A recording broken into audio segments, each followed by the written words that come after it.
就成了推三关。有的家长说我推的时候怎么稍微退下来，反正越推越高，这就是穴位找错了。我们首先把手臂摆正，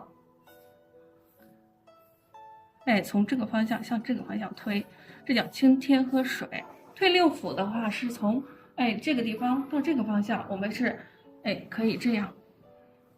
像这方向一定要搞对，从这个地方向这个地方推，这叫推六腑，它能够起到退烧的功效。这个穴位的清热力量要比清天河水还要大一些。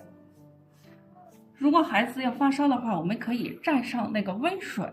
包括清天河水呀、推六腑都可以蘸上温水，进行推，这样的话推热效果会更好，可以推300次都没有问题。